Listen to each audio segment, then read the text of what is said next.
commotion cérébrale, le mal incurable du rugby. Elle menace le rugby comme jamais. Les commotions cérébrales, malgré les mesures de protection prises récemment pour limiter leurs conséquences, remettent en question les fondamentaux de ce sport de contact, en deuil après le décès d'un jeune joueur d'Aurillac vendredi soir.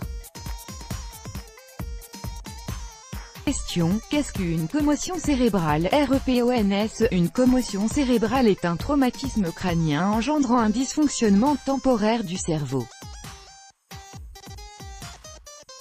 Si le chaos est le symptôme le plus évident, le joueur a les yeux fermés et ne répond plus. Il n'est pas le seul. Changement de comportement évident, convulsions, étourdissement, perte de concentration et de mémoire, confusion, maux de tête, vision floue, nausées sont autant de signaux sur lesquels les médecins peuvent se baser pour établir leur diagnostic.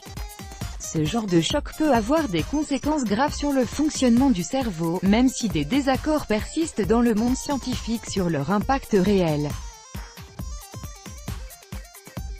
Question: quelles sont les mesures de protection mises en place dans le rugby? REPONS. Un protocole commotion a été institué en 2012 pour permettre au corps médical d'examiner chaque joueur susceptible d'avoir subi une commotion cérébrale pendant les rencontres.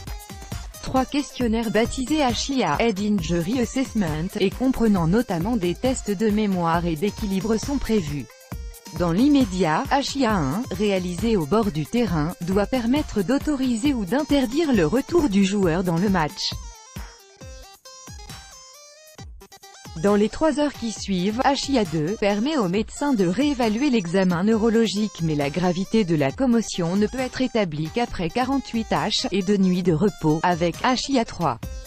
Ce socle a été renforcé récemment par plusieurs dispositions. Depuis 2017, un joueur sorti sur protocole commotion a interdiction de revenir avant 10 minutes de jeu et en juillet, la Fédération française FFR et la Ligue LNR ont annoncé que les équipes professionnelles pourraient effectuer jusqu'à 12 changements par match, contre 8 actuellement, afin de limiter les blessures.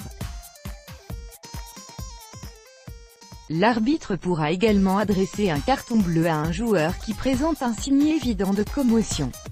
Question: pourquoi y a-t-il malgré tout plus de cas graves? REPONS. Les commotions cérébrales confirmées ont doublé, 92% entre 2012 à 2013, 53, et 2016 à 2017, 102. L'attention portée au phénomène y est pour beaucoup. Mais dans un sport toujours plus exigeant physiquement, avec des athlètes de plus en plus musclés, la violence des chocs augmente logiquement. Il faut absolument se pencher sur le problème de la biologie et de la physiologie des sportifs, réclame, contacté par l'AFP, le professeur Jean Chazal, qui estime insuffisantes les mesures proposées par les dirigeants français. On augmente les remplaçants. Est-ce qu'on n'augmente pas les risques de blessures? Interroge le neurochirurgien de Clermont-Ferrand, qui vient de prendre sa retraite. En septembre, après une phase finale de top 14 marquée par la violence des chocs, Chazal avait déjà tiré la sonnette d'alarme, disant craindre un décès en plein match. On se rapproche de la mort sur le terrain, j'avais tristement raison, déplore-t-il. Question: les jeunes joueurs sont-ils particulièrement en danger? REPONS. Les cas les plus marquants cette année concernent tous des jeunes joueurs. Avant Louis Fajfrowski, décédé vendredi à l'âge de 21 ans, le Clermontois Samuel Ezila, 18 ans, avait dû être soigné au milieu du terrain en janvier après un choc avec Virimi Vakatawa, et un joueur de Billom âgé de 17 ans avait été retrouvé mort en mai dans son lit au lendemain d'un match. En moyenne, le corps n'est complètement arrivé à maturité qu'à l'âge de 21 ans. Et puis, la maturité cérébrale n'est totalement acquise qu'à l'âge de 25 ans. Donc, à 21 ans, on a un problème de maturité physiologique, même si l'on commençait très tôt et sont super entraînés, explique Chazal, qui a suivi Ezila. Tout droit de reproduction et de représentation réservé, copyright 2018, Agence France Presse.